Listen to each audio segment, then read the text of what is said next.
Bonjour, ano po, ng panlasangpinoy.com.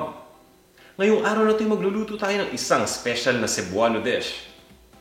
Yung iba sa inyo marahil, hindi pa ito nasusubukan. Kaya naman gusto kong ipakita sa inyo kung paano lutuin itong dish na to. At ang tawag dito ay paklay. At ipapakita ko ang aking version.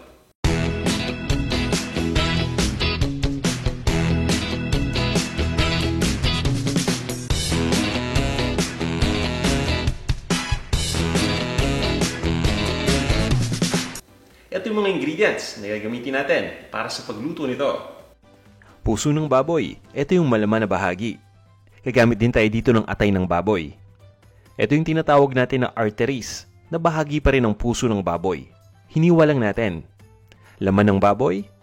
Kailangan din natin ng bamboo shoot o labong. Ng pineapple chunks and can. Red bell pepper. Gagamit din tayo dito ng dahon ng laurel na pinatuyo. Atswete at atswete paste ang gamit ko. Luya, gagamit din tayo ng sibuyas. At ng bawang. Bukod sa mga ingredients na to, kailangan natin ng beef broth, ng mantika, pati na rin ng asin at ng paminta. At ito naman yung kumpletong lista ng mga ingredients na yan. Sinama na natin yung sukat ng bawat isa.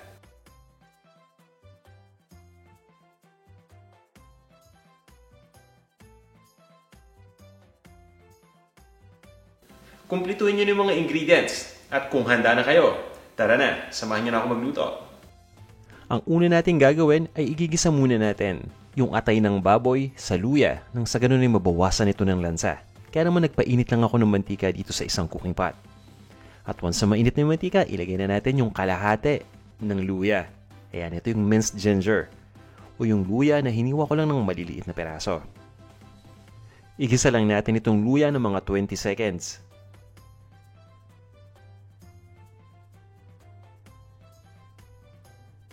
At ilagay na natin yung atay ng baboy na hiniwa ko lang ng maninipis na peraso.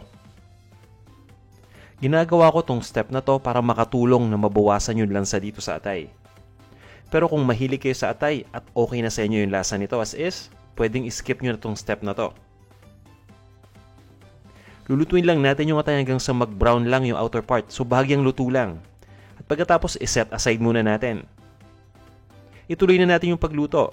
Magdadagdag lang tayo ng mantika sa isang malinis na cooking pot. At once na mainit na yung mantika, igisa na natin yung bawang. Ito yung minced garlic.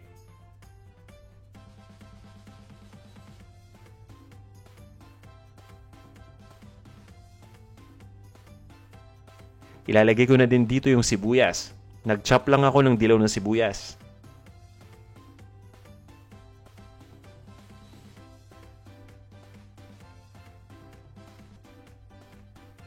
Bukod dito sa bawang at sa sibuyas, kailangan din nating maglagay ng luya. So 3 ingredients yung kailangan nating igisa ng pauna. Ito yung natirang luya. Yung kalahati ginamit natin kanina sa paggisa dun sa atay at ito yung natira dyan. Yan, simutin lang natin. Ituloy lang natin ang paggisa hanggang sa tuluyan ng lumambot yung sibuyas. At ang kagandahan dyan, habang lumalambot yung sibuyas, yung bawang naman unti-unti nagbabrown. Basta siguraduhin lang natin na tamang-tama lang yung pagkakabrown ng bawang. Ilalagay ko na dito yung puso ng baboy. Ito yung malaman na bahagi. Dun sa mga hindi pa nakakain ng puso ng baboy, yung texture nitong malaman na bahagi, halos parang laman din ng baboy. Igisa lang natin ito hanggang sa mag-light brown na yung kulay ng outer part. At bukod dito sa puso ng baboy, pwede pa tayong gumamit ng kidney o yung tinatawag na bato. Bukod sa mga pork ingredients, pwede rin tayong gumamit dito ng tinatawag na tuwalya o yung beef tripe. Ilalagay ko na dito yung artery. So ito bahagi pa rin to ng puso ng baboy nasa itaas na bahagi. Ang ginawa ko dito ay in-slice ko lang. So ituloy lang natin yung pag-isa. At naglalagay din ako dito ng karne ng baboy. Itong karne ng baboy ay optional lang. Igisa pa natin ito ng mga 5 minuto. At maglalagay lang ako ng pineapple juice. Ito yung galing dun sa can na pineapple chunks. Ito naman yung beef broth. Pabayaan lang natin na kumulo itong mixture. Para mapabilis, takpan lang natin. At sa oras na kumulo na, naglalagay ako dito ng atsuete. Yan, atsuete o anato. Haluin lang muna natin at ilagay na natin yung anato paste.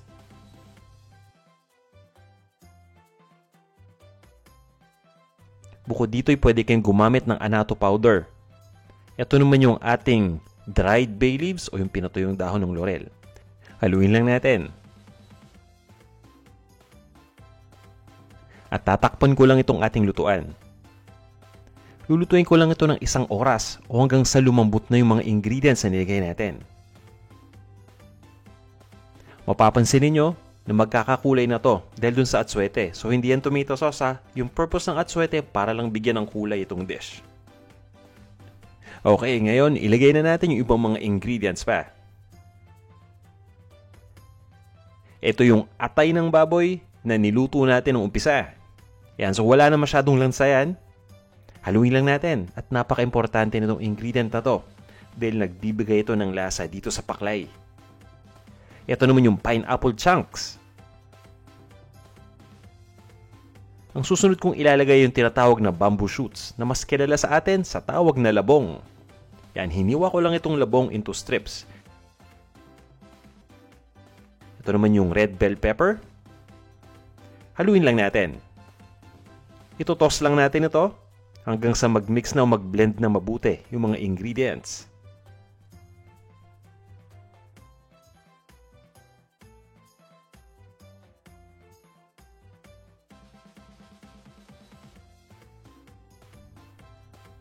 Takpan lang natin itong ating cooking pot at ituloy lang natin ang pagluto ng 8 minuto.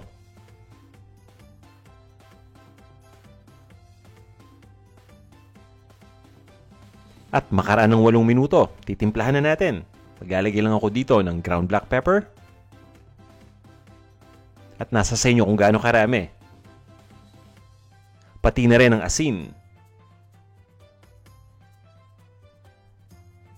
Haluin lang natin itong ating dish for the last time para lang ma-blend mabuti yung mga ingredients. At pwede na natin itong ilipat sa isang serving bowl. At iserve na natin.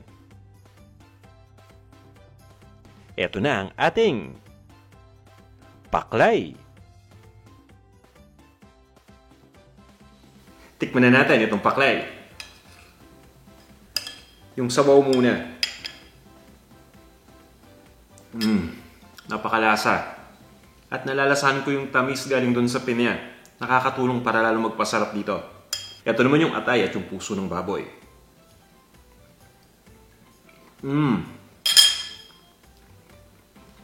Taman-tama yung lambot.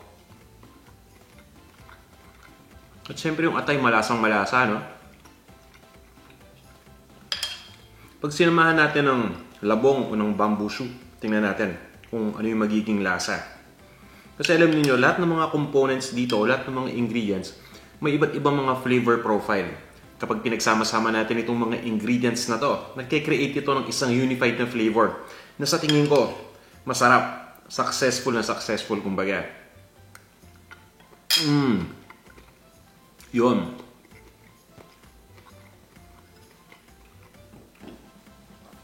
Kapag yung liver lang yung kinain mo, medyo overpowering. Pero kapag sinamahan mo na ng konting puso ng baboy, may laman, at meron na din bamboo shoots, pati yung bell pepper. Ultimo bell pepper nakatulong ng malaki. Kaya talagang importante na subukan niyo itong recipe na to gamit ang lahat ng mga ingredients na nakalista. At lalong-lalo na yung pinya. Yun. Importante yung pinya. Mukhang unique, ano? Isipin niyo laman loob na may pinya. Pero para sa akin, nakatulong talaga ng malaki ang pinya dito. Yun, no? Panalo. Kaya sana subukan niyo itong ating recipe. At dun sa inyo na mahilig sa maaanghang, pwede naman ninyong lagyan ito ng hot sauce or ng sili. So nasa sa inyo yan. Itong recipe natin, hindi natin ito pinaanghang para pwede natin iulam at pwede dun sa mga tao na hindi mahilig sa maanghang. Ayan. Ngayon naman, magsha-shoutout muna tayo dun sa ating mga kaibigan na madalas na nagko-comment dito sa mga videos natin sa YouTube. Hello sa'yo, Cookin G! At kay Justin Rabakal, Hello rin Paul Codilla. At ito si King Violets, nagpapa-shoutout ulit. Hello ulit sa'yo, King Violets. Salamat sa pag-comment. Hello kay Flora Fard. At kay Mami Zhang. Kay John X_A. At kay Bantay Kusina. Mukhang walang makakakuha ng mga pagkain sa ref nito. Talagang bantay sa Radio Kusina. Hello sa'yo, Bantay Kusina. Hello, Lombre Shoko. At kay Kurt Pineda. Anjolana, hello sa'yo. MJ Skyler, hello ulit. Hi kay Maria Alona Ederango. At kay Boy Pasaway. At Sir, maraming salamat sa mga comments mo ha. Mukha namang hindi ka pasaway eh. Hello rin sa'yo, Maria Alona Ederango. At kay Christian Cagadas. Hello rin, Cynthia Ligertwood. At kay Shrine Weather. Hi kay Flora Bivan. At kay RC.